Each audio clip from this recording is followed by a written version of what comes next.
E olha, depois do G20 e a visita do Xi Jinping, chinês, né, o presidente chinês, voltou à pauta, então, hoje, a questão do corte de gastos, já que, inclusive, eu apurei nos bastidores que o presidente Lula foi aconselhado a não anunciar o corte de gastos antes do encontro do G20, porque poderia ter protestos de professores e de policiais.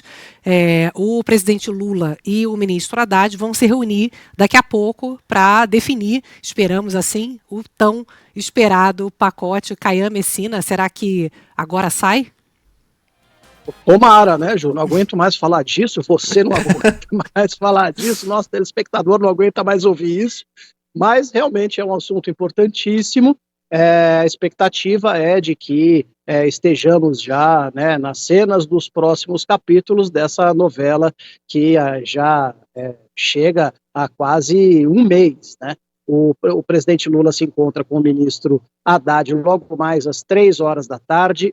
Pelo que se comenta aqui no Palácio do Planalto, esse pacote não vai ser anunciado hoje, pode ficar para amanhã ou, no máximo, a semana que vem. O próprio Haddad já tinha dito, no entanto, que esse pacote viria na semana passada, mas não veio justamente por causa desse motivo aí que a Ju acabou de falar, né, possibilidade de protesto em meio à visita de Xi Jinping, enfim. Então, agora a expectativa é de que seja amanhã ou semana que vem. Algumas coisas já estão praticamente acertadas. A primeira delas, participação do Ministério da Defesa, haverá o aumento do tempo de serviço de 50 para 55 anos, também o fim daquela chamada morte ficta, né, que quando o militar é expulso da corporação ou é preso, a família dele acaba recebendo uma pensão. Isso realmente vai acabar. Mas a gente está falando de apenas cerca de 2 bilhões de reais, né, de uma conta muito maior. O governo precisa realmente cortar muito mais para acalmar o mercado. Então, de onde vai vir o grosso desse pacote aí? A expectativa dentro da equipe econômica é de que venha a partir de um pente fino no BPC, Bolsa Família, no benefício de prestação continuada. Essas próprias mudanças ainda não foram totalmente anunciadas. Ju. O Caian, tá me ouvindo bem? A gente perdeu um pouquinho o seu contato, mas vamos tentar, se a gente consegue concluir, antes de passar a palavra para a Ju aqui, para ela também trazer a apuração dela em relação aos cortes de gastos. Só para concluir, você está no Planalto e é grande a expectativa, claro, dentro do governo, pela conclusão do inquérito da Polícia Federal. Há pouco a gente trouxe justamente a fala do presidente Lula sobre agradecendo o fato de estar vivo, primeira vez que ele falou, né, em público sobre o plano de assassiná-lo, juntamente com Alckmin e o ministro Alexandre de Moraes. E assim que sair esse relatório, certamente vai ter uma repercussão muito grande dentro do governo, né? Sem dúvida. Inclusive, eu falei com alguns integrantes da equipe do presidente Lula, eles me disseram que se trata realmente de um ativo político importante, né? Porque o presidente Lula já foi preso, houve anulação desse processo pelo Supremo Tribunal Federal, mas a oposição gosta de lembrar desse fato do passado do presidente Lula. Agora, se realmente houver um indiciamento e um eventual desdobramento, até com uma eventual prisão de Jair Bolsonaro, isso acaba realmente colocando um adversário político do presidente Lula em uma condição realmente política mais complicada. Então, aqui no Palácio do Planalto, muita expectativa e, olha, torcida até para pedido de prisão, viu? Tá certo. Surgindo, então, qualquer informação, a gente conta com a sua repercussão aí pra gente. Obrigada demais, viu?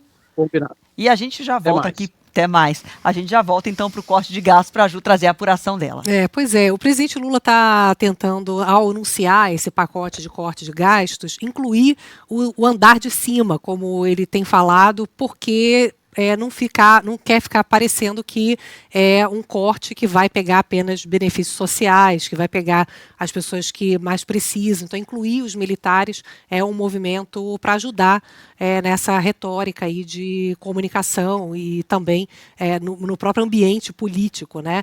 Agora, na prática, hoje tem alguns casos em que os militares estão aí propondo ter uma idade de aposentadoria para 55 anos. Hoje é tempo de contribuição.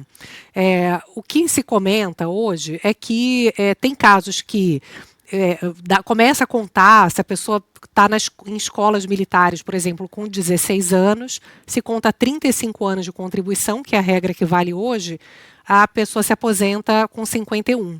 Então, se vai mudar para 55, teria uma contribuição de 4 anos a mais nesses casos. Mas, via de regra, a maior parte se aposenta por volta dos 53 anos, porque começa a contar com 18 anos e vai até 53, então, juntando 35 anos de contribuição. Então, 2 anos a mais. E vamos lembrar que tem duas questões aí, né? Uma, que o rombo previdenciário dos militares é muito maior do que o rombo previdenciário dos trabalhadores do setor privado, do INSS. Hoje, os trabalhadores do INSS do setor privado contribuem com 65% daquilo que recebem como aposentadoria. Então, você tem ali uma falta de 35%, que é o déficit do setor privado. No caso dos militares, os militares contribuem com 15% do que eles recebem. Então, o déficit é muito maior. Está em 85%. A outra questão é que, com a reforma da Previdência, os cidadãos fora do serviço militar, cidadãos em geral, se aposentam com idade de 65 anos, no caso dos homens, e 63 anos, no caso das mulheres. Então, 55 é muito menos do que a média da população. É claro que a gente sabe que tem um discurso político que faz parte, o Ministério da Fazenda anunciando que vão contribuir com essas e outras medidas, como Caia trouxe, em torno de 2 bilhões por ano. É uma forma de ter algum avanço nessa perspectiva de incluir também outras categorias. A gente sabe que não é fácil, é uma forma de trazer o Congresso também para essa discussão, já que as emendas parlamentares, a gente tem conversado muito sobre isso, é uma aberração ter 50 bilhões de emendas que não estão indo, a maior parte, para quem realmente precisa, para questões estruturantes, mas é um passo ainda muito pequeno, Adriana, Renan, você que está aqui nos acompanhando, se a gente imagina que existe um abismo ainda, né, uma desigualdade muito grande. Então, vai ser ali algum avanço até para poder anunciar logo esse pacote, que vai ser importante para passar uma mensagem de credibilidade fiscal, ajudar a questão da queda da inflação do dólar e tal, juros e tudo mais, mas não é suficiente, acho que principalmente para essa discussão que é estrutural, que acho que todo mundo quer saber sobre isso, né?